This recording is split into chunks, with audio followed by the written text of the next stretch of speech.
Good morning, good afternoon, good evening, wherever you are in the world. Welcome back to Ancient Mysteries Unearthed, our Bigfoot part two.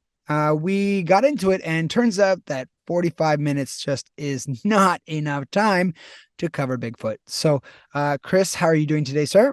I'm doing well, Brandon. So excited to get into part two. And you're absolutely right. It is not only so difficult you can't condense a topic like this into 40 minutes, but to be honest, most of the things we talk about here are going to require multiple episodes to get into them. So expect more of these kind of series as we're going through the show here and evolving the show each and every episode. So this is a lot of fun. I'm really excited to get into it today, and we're going to switch it around again as Brandon is our beautiful host here. We're kind of co-hosting this show right now.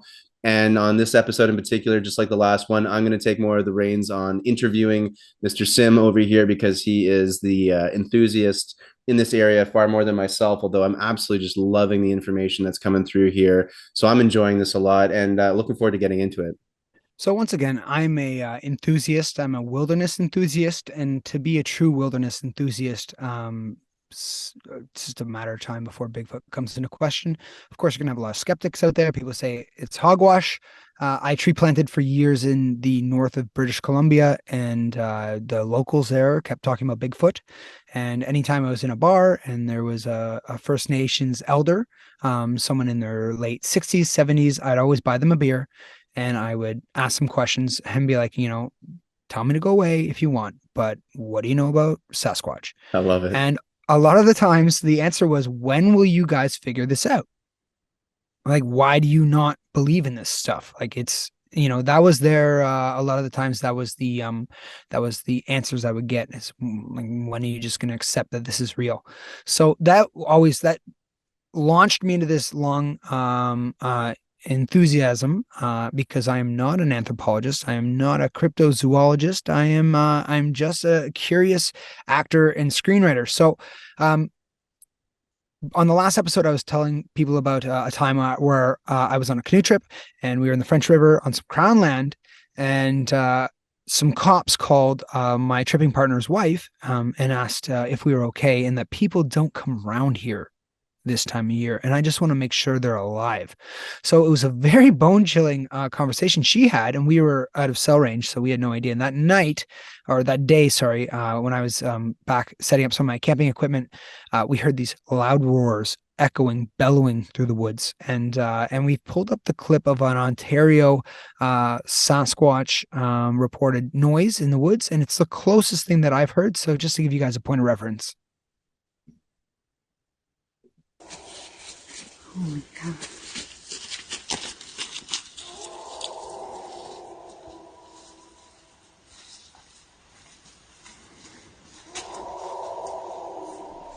So not He really a and his bear. wife and grandson first heard that howl when they were walking back to their car at the end of the trail along the Vermilion River, about 45 minutes from the town of Sioux Lookout. Initially, Mikas thought it was a moose or a bear, but the experienced hunter quickly realized that it was a sound he's not familiar with.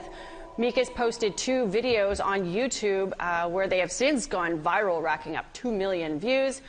Bigfoot, Sasquatch, a wolf, Mikas says we may never know.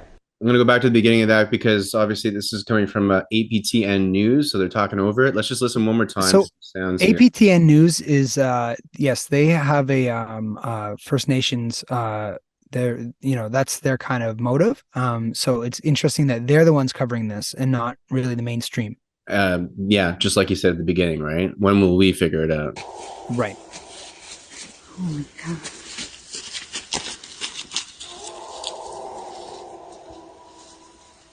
That last one there.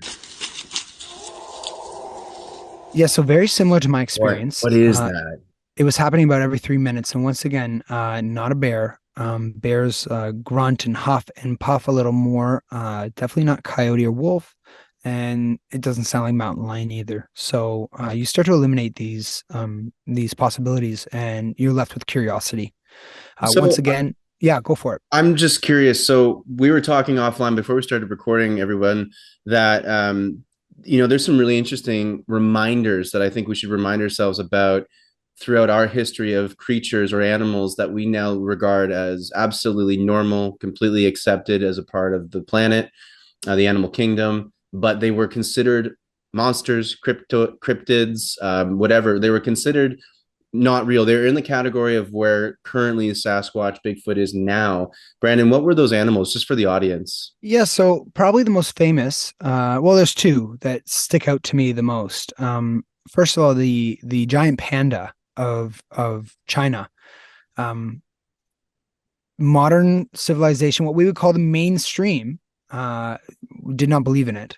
They heard about this giant bear. It was black and white, and it was a vegetarian. And they were like, "That is hogwash." So, for a long time, until they ended up bagging one. Unfortunately, "bring me a body" is a lot of the times the answer to skeptic approaches. But they did end up finding one, capturing one, killing it, whatever they did. They brought the body back to Europe. And then, of course, Europe was like, well, I guess this does exist.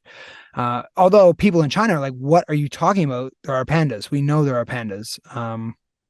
The other one being the mountain gorilla of Africa. So when Europe was colonizing Africa, there were these stories of these mountain men who lived in the woods, and they were, like monkeys, but the size of men. And, a lot of times they slept on the ground, and they rolled around, and we think of a gorilla now and we're like, of course. Well, a gorilla is actually fairly close to, conical head, very muscular, much like most apes are. But once again, this was deemed as cryptozoology. People didn't believe it. Science was reluctant to accept that there were these man-like apes roaming around in Africa, and just an incredible. Yeah. So if we look at them, obviously more ape-like. When we get into Sasquatch, we're talking. There's certainly a correlation between some of these characteristics, but everyone who seems to have a Sasquatch encounter, maybe not so much the Yeti. The Yeti might be closer to the gorilla on the gorilla side, but the Sasquatch, the Yeren, certainly the Almas and the Yowie, which are from different regions of the world, people are shocked at how human-like they are, especially the eyes and the face. So when you hear of hunters having them in their sight, a lot of the times, when you shoot an animal, a lot of these hunters are like, yeah, I want to get my trophy. A lot of these hunters, when they see these animals or these people, they are confronted with the idea of, am I committing murder? Which is very, very interesting way that our brain goes, because we are associating them with being human. So that's a very interesting thing. Yeah, that's important to know. I think, again, it just goes back to these, when we're talking about ancient civilizations and history on other episodes, it's important to remember, like, places like Troy, was a myth for a long time. And then, of course, we dug where the myth says Troy existed, and we found Troy. And so these are just more examples of, we don't know until we actually put in some energy and some effort and some money into this research. And believe it or not, there is some scientific research done into Bigfoot and Sasquatch. And I'd love to get into a bit of that, Brandon, if we got some time. Yeah, so there are several people who are looking into this. There was some genome projects where they found samples of hair, and they got them tested, and they came back human, but not Homo sapien, which was interesting, that it shared so much similarities to us, but it wasn't. It was not human. Of course, So the thing about getting any samples taken, labs are very reluctant. They don't want to have their name associated with it. It's very faux pas. You can get discredited, and it takes a lot of money. So you have to basically spend your way into it, because. And I want to make it clear for people, like, that's where everyone asks, well, where's the evidence? You got to understand, even to get the legitimate evidence requires so many more hoops to jump through than it would be if these subjects were deemed, I don't know, acceptable to study. That's another thing we have to remind ourselves, is in the science and academic world, there's so many things that are taboo and unacceptable to study. Therefore, when and where are you going to get that conclusive evidence if there's already such a taboo on it? So it's kind of a catch-22. Well, the funny thing is, so there's one professor in particular who I really look up to, and his name is Jeff Meldrum. He was born in 1958. He's still alive today. He's doing very well. He is a professor at Idaho University, and I believe he's an anthropologist. I don't think he's a zoologist, which is, once again, it's interesting that the expert is in anthropology, so the study of humans. And his big thing where he got into this was he was studying casts. So some of the best and most extensive research we have are Bigfoot casts. So their feet, hence the name Bigfoot, right? That's the slang name. That's their street name, so to speak. These footprints that keep coming up, and the striking quality of some of these casts, because a lot of times researchers will go out and they'll hear of someone finding footprints, and if they can get on the scene quick enough or find them themselves, they'll make a plaster cast of them. And a lot of these casts, they come back, and if you get a good enough cast, there's certainly some evidence in there. And one of them that Professor Meldrum talks about is the dermal ridges. He has a book called Sasquatch when Science Meets Fiction, I believe is the name of it. If get it from your library, buy it. It's amazing, and there's so many great references in there of he takes a scientific approach. Here we are. Yeah, Jeff. Yeah, give us a like if you see this, because we're plugging your book, and it's great. I love this book. I read it at least 2 times over. He talks about dermal ridges in these footprints. And so dermal ridges, for what you don't know, is basically if I committed a crime and I left fingerprints behind, they can match it up to me and be like, oh, his fingerprints are unique.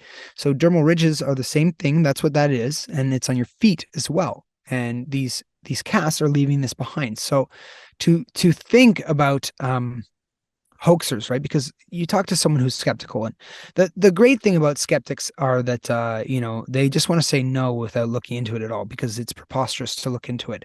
And a lot of times I find science is of that same vein, where so that's a Yeti, I believe, famous, and a lot of our mountaineers, speaking of that print there, who we idolize, the first people to hike up Mount Everest, who are European, because I'm sure the Nepalese, the Sherpas, they seem to be a lot better at it than us. Yeah. But they end up believing in Yeti because they hear stories of this, and there's stories of that. So the dermal ridges keep coming back to Jeff Meldrum.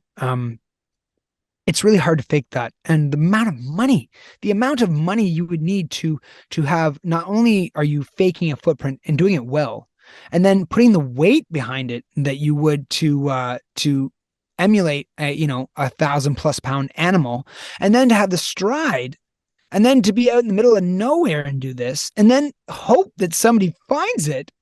I mean, you start to hear that there's, much like there's roadblocks in place for us to get any conclusive evidence, scat, hair analyzed. There's a lot of roadblocks for these hoaxers to set up. I mean, we can see obvious videos. You can Google Bigfoot videos, and 9 out of 10 of them are going to be obviously a couple kids running around in a suit in the woods. And Definitely. To all of our listeners, don't do that. You're going to get shot. Yeah, seriously. And that hunter is not going to go to jail because you were running around in an ape suit. So, but to put the dermal ridges on, to be out in the middle of nowhere, it really starts to sound more like a conspiracy to think that people are doing this. And maybe a one-off, sure. Maybe there's some rich billionaire who's like, what I'm going to do today? I'm going to throw some money at this and make some fake Bigfoot photos and prints. But to have the sheer amount of them that we do, I mean, Jeff Meldrum's collection of footprints is so extensive. And as you can see, yes, we see them in the snow. Usually it's people out in the middle of nowhere, loggers, explorers, wilderness enthusiasts, and they run into these things by chance. And it's like, who is leaving them to be by chance? Like, who's got that time? And just to put a quick quote in here from, Dr. Jane Goodall, who is obviously an extremely famous scientist, and she's read Jeff Meldrum's book, The Legend, Sasquatch, Legend Meets Science. And she says Jeff Meldrum's book, Sasquatch, Legend Meets Science, brings a much needed level of scientific analysis to the Sasquatch or Bigfoot debate And I'm sure she can relate on so many levels because she was studying, of course, the gorillas most famously, and other mammals and other animals in general. And like you were saying at the beginning of the episode, these animals that we now know today as standard, contributors to the animal kingdom did not start off that way. A lot of the time, they were regarded as creatures that were unknown, mysterious creatures, monsters, whatever you want to call them. And so this is coming from a very notable scientist that this book, The Sasquatch Legend Meets Science, is one of hopefully a growing number of scientific endeavors and embarkments on this topic. Because here, I'm a musician, filmmaker, Brandon's an actor, screenwriter. We're not the qualified scientific minds or people here to be talking on this subject, but we're bringing it up because not a lot of people still talk about it, and we're obviously really interested. And what we need more than anything is actual scientific inquiry. So that's why we love bringing these things up, so that it gets the imagination going and the curiosity going. But hopefully the right people listening to this as well, who might be in the scientific community, we would love for you guys to maybe start to switch the view on this taboo and give us more information, so we're not just scavenging around the internet and looking through hoaxes and trying to find what's real, what's not here. And I think that's a really important thing. And we've got some more video footage today that we can also show and talk about that is pretty compelling, and I don't know if you want to get into that now, Brandon, but there are why don't we get into that, if we're talking about getting into Todd Standing and his work, if that's what you're referring to. Yeah, 100%. So Todd Standing is Alberta resident of Canada, and he has a very, very, very compelling story. Now, of course, a lot of people, once again, scream to the high heavens that this man is not to be trusted, that he's another hoaxer. And believe you me, there are a lot of hoaxers out there. I saw a beautiful documentary at the Hot Dog Cinema here in Toronto. I can't quite remember what it was called, but it was about Bigfoot, and I believe that turned out to be a hoax. Like they had, but it was very compelling. Like, and I asked him a few questions, and he was very reluctant to answer them. And I realized that he was probably more in it for the film and the money. And you're gonna run into that, but Todd Standing, his want and need after all this is very interesting. So if you have that clip pulled up, why don't we show it, and then I'll kind of get into what his intentions are, and how they're a little more admirable than others. Okay. English, yes, very good, Brandon. Yeah, it's a tough one sometimes. Here we go, folks. Here we go. Professors and engineers. I'm going to mute the audio here. That was just kind of Todd talking similar to what we're talking about. So what we're seeing here is there's that black image behind there. Yes, here we go. We can see the mouth and the nose there now in the bottom right. So he goes on these expeditions in the mountains. He believes he has a spot where there's a habituation going on. And as you can see, look how human-like this face is. This is just done to overexpose it so you can see the face here. Look at those eyes. Oh my God. Right. So if this is a costume, it's obviously top quality. Or it's CGI as well, computer graphic. And here he is right here. That's Todd there. Now Todd's a beauty because he's at first glance he kind of comes across with a bit of dorkiness, but then again, he's like one of the most macho guys they'll see because he spends so much time in the woods. Like, look at this. And he has extensive research, and he says he has beautiful footage. Now he is trying to monetize a little bit on it, but that's to continue studies. Because he's not. Let's remind people, every other scientist on the planet has the thing called grant funding. Right. You got to have money somewhere coming in. So it's not always nefarious if you're making money from some of this stuff, so that you can continue. I mean, we have our monthly membership here at Ancient Mysteries Unearthed. 33 cents a day, people. For that very reason, we need money to continue our research and our tours and whatnot. So the footage that we're continuing to watch while we're talking here, for those of you listening, is some of the most compelling footage I've seen of the Bigfoot, of Sasquatch, where you can for me, it's the eyes that really captivate me, where this for me seems like a benevolent Bigfoot, Sasquatch, because there's something docile, there's something caring of some sort in the eyes. It doesn't seem malicious. And this image right here, I'm going to pause it right around, maybe right around, well, here we go. When it overblows the image and we can see the eyes, there's not, I don't get this sense of malevolent intent with this creature here. This seems like a creature I would feel more compelled to go and have some kind of a connection, interaction with, versus maybe the one So, that Brandon encountered when he was camping, which was kind of scary, and your body, your intuition's giving you all the signs you need to get the hell out of there. so Chris, interesting that you're it's a great assumption that you're making there. And I think I would agree. However, Todd does talk about this group of Sasquatch, it's a group. A lot of people link in the mummy, Wolfman. We're gonna have to do a podcast on Wolfman too, because I have some incredible there's more to it than than you might think. So, but Todd is talking about these Sasquatch and that they're a family, and they have different roles. So the alpha males of the family, the males, often are, when he thinks he's seeing them, they often are actually getting behind him. The males are getting behind him. So when he's doing this filming, he'll hear the males creeping up behind them, other ones trying to block off his exits, and they will show signs of aggression where they throw logs, stones your way. And I I don't think that they're adverse to causing some physical harm. Definitely not. He does have a video of him like screaming and using one of his flares in the middle of the night and having these animals. You can hear something is in the woods right there. And he's freaking out because a lot of the times he's overnight out in the middle of the wilderness by himself with these creatures, reportedly anyways.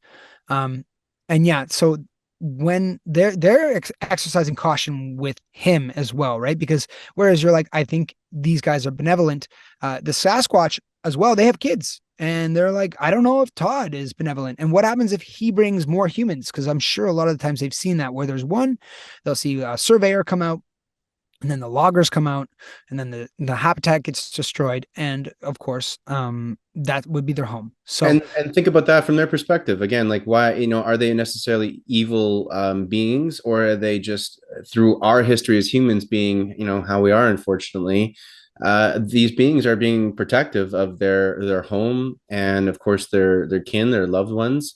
And would you be any different, right? So I can understand that even if there is aggression, it might still be coming from a benevolent creature who's protecting, their environment. And we can, of course, we have that all the time with just animals in general, and humans are usually the least respectful of all those things. So it's kind of it's complicated.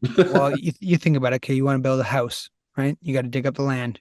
There's moles, there's mice, there's squirrels, there's trees you got to remove. I mean, we're disruptive creatures. Yeah. You want to be a vegan, right? Okay, you want to eat your avocados and your produce. Well, you're still combating the animals that want to eat that as well, right? And those farmers are going to choose their crop over those animals. So humans are invasive species. We're very invasive. So on that note, Todd Standing, surprisingly enough, he is challenging the BC government to recognize Bigfoot as a flesh and blood animal, something that's real, get it out of cryptozoology. And his idea is to put a protective stance on it, because once again, you get a hunter in there, and there's stories of hunters seeing these, and they do shoot. And unfortunately, oftentimes when they do shoot, kids come out of the woodwork, little children, they don't know what to do because mama has been shot.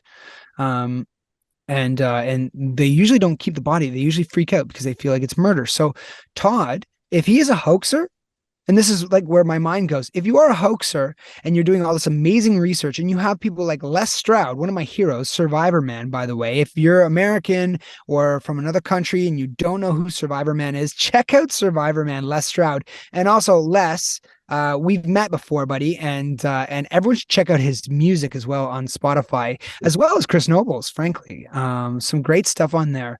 And both guys have a lot of nature inspired work. So it's great as a Bigfoot one to plug that. But yeah, Les did Survivor Man Bigfoot with Todd Standing and a couple other people, but Todd was his main guest, really, because his evidence is so compelling. Jeff Meldrum has worked with Todd Standing. So all these reputable people keep coming to Todd. What does Todd know? He obviously has something, a tidbit. And if you look at his, he's not trying to push some big movie and get this documentary going to get a BuzzFeed or making Sasquatch videos online to get a bunch of clicks. What he's trying to do is get it recognized and protected. And I can't think of, let's say it's not real even. What's the harm in protecting it? Make a law. Because once again, like I said, if you don't believe in it, doesn't mean that it doesn't exist, because the sightings are coming in. So the phenomenon of people experiencing something they perceive as Bigfoot is real. So what is that? Right? Same with UFOs, same with ghosts. People keep having sightings, experiences, encounters. So here on that note, there's two more that I'd like to show. We've got a video and one more video. And that's not even as important actually right now. I would love to go into one more audio clip, and this is a 911 call. Okay. And once again, we were talking about this in the other episode, where when you're trying to decipher between hoaxes and, what's BS, what's not BS on the internet, which is tough. And this is why we love you guys commenting on this stuff. Let us know if we're going up the wrong trail here and finding some real weird stuff. We did have that with our last giant episode. And thank you for all those comments. We need help discerning what the heck's the truth these days. But one great way to do that is, once again, to use your God-given senses to discern if someone's telling you the truth. And usually you can feel it. You can feel it in all parts of your body. Your hair can stand up. You might get a shiver. You might get that gut feeling that you can just know someone is telling the truth. And we've got a really interesting 911 call, and we do also have a firsthand account by an Indigenous woman, Native American from I believe British Columbia, as well. And I would like to play both of those. So, want to start with the 911 clip first? Yeah, let's do the 911, and we'll digest that a little bit.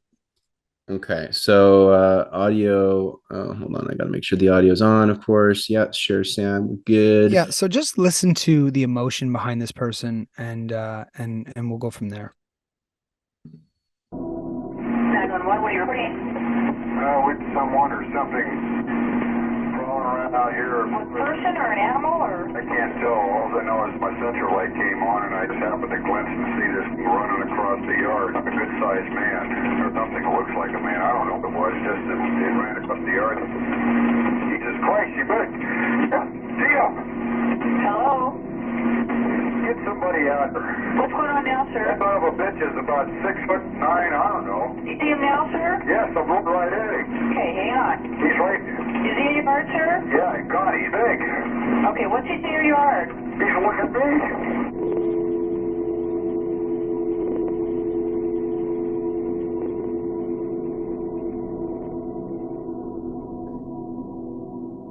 Now that's the audio there. Now you can hear this ominous music underneath it. That's not, of course, part of the 911 call. That's James Cameron presents. Yeah, I mean that's the video doing what video does and makes it more dramatic. But I don't think you really need the music on that to make that dramatic. That was pretty intense. So it sounds I can like feel Theo, that in his voice. I can feel the fear.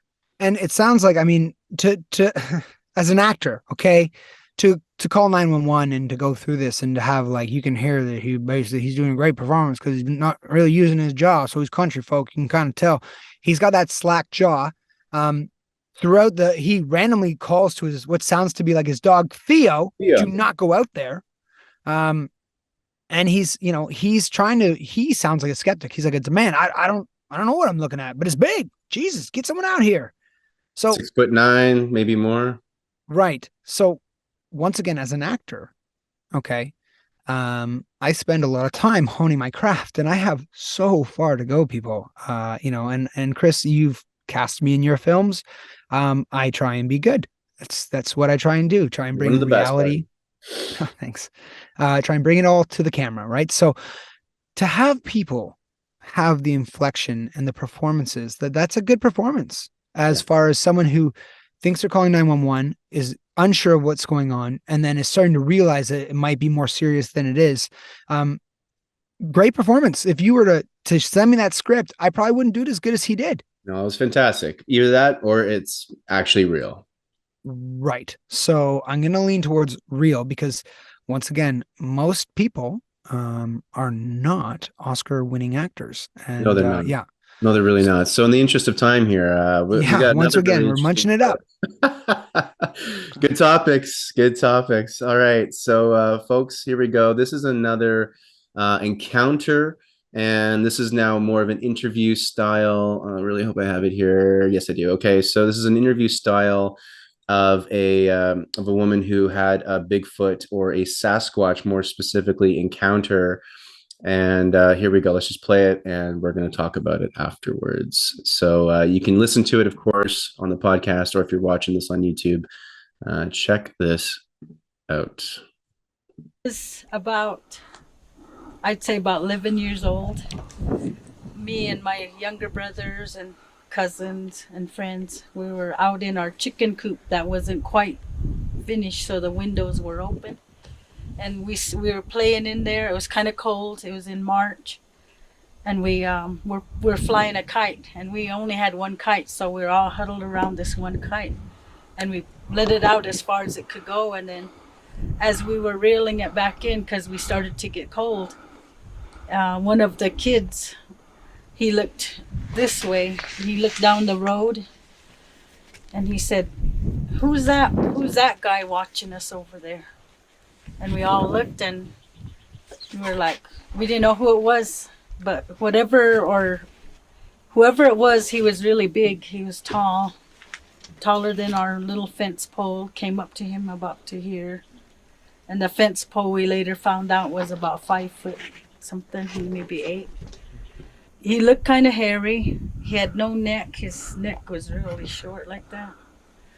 And he seemed like he had really long arms, because he would stand there and watch us, and every now and then he'd lean over like this, and then he'd stand back up and watch us some more.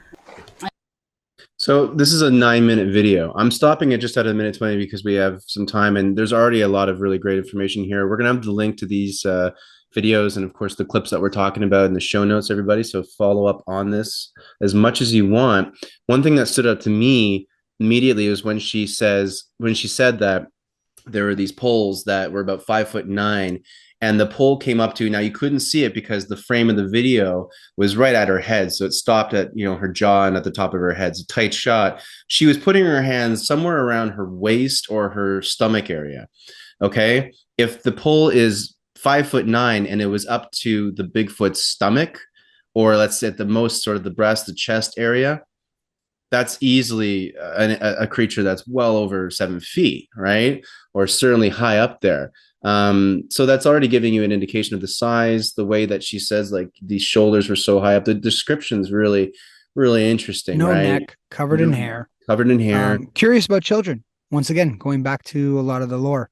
And the fact that she refers to it, she kind of at one point says creature or whatever, but she keeps going back to man, and that's like her own personal take on it.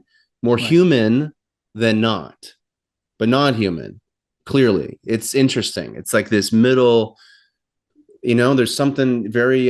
You want to call it a person, you don't want to call it an animal, even though it's really big and hairy. So what's that all about? Of course. So there's more to, of course, watch on this clip, but we'll keep it at that for the sake of the episode today. Well, the theme seems to be a plethora of evidence and accounts and witnesses, and it keeps going on.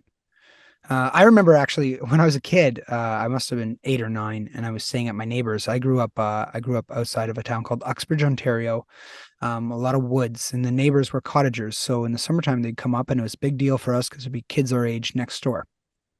And I was staying at their place for a sleepover, and their room had like a balcony on it, I guess. And I was looking out into the woods, and I remember seeing these like shadowy figures that looked like people. What I saw was like kind of coming out of the trees, and I started to cry because I had no idea what I was looking at. Now, was that my imagination? Maybe, but once again, if it was people of the woods, it looked like they were coming out of the trees. So I remember having an experience at your parents' house in Uxbridge when we were filming one of our short films up there.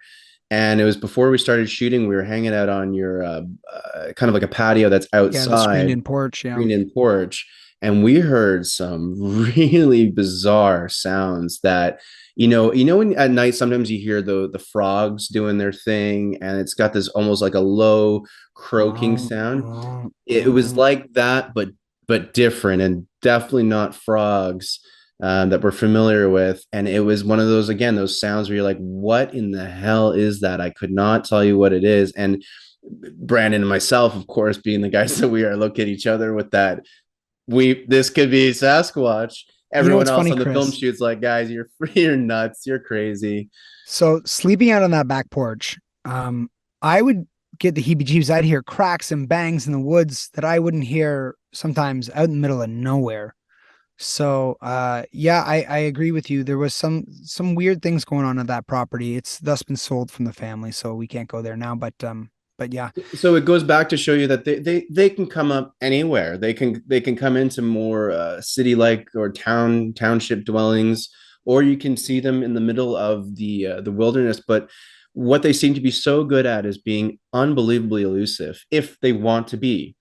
If they don't, then that's really the only reason I think you can catch them on video or have any of these pieces of evidence. But it does seem, as we were doing our research before the episode and just trying to pull up some clips for you beautiful folks watching and listening, we came across way too many pieces of evidence. There's just way too much to even cover. So that's another sign that, one, there's something we have to consider about this, and two, more research needs to be done because there's so much evidence out there. We need to start sifting through this more seriously and come to some more scientific conclusions here. Like, let's, it shouldn't be just the filmmakers and musicians and not kind of obsessive nerds out there going on. We need some professional research done on this.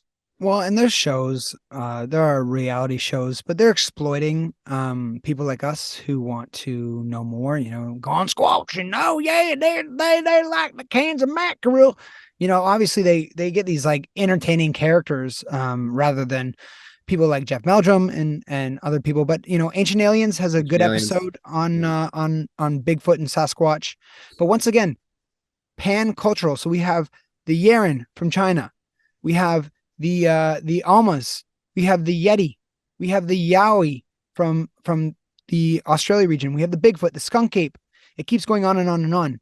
So check out Lloyd Pye's Everything You Know Is Wrong on YouTube.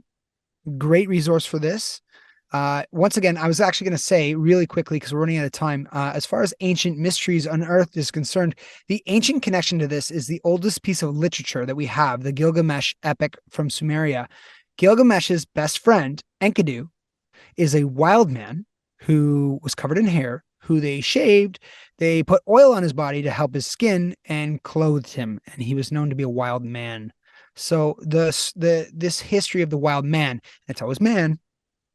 And Russia, there's there's that story of the hikers out in the mountains, and they were all randomly killed, and even I heard that one. Yeah. even Teddy Roosevelt in his book tells, because he's an avid hunter, he tells tales of his friends having a Sasquatch experience. So it keeps going on and on. So it's a rabbit hole. Yeah.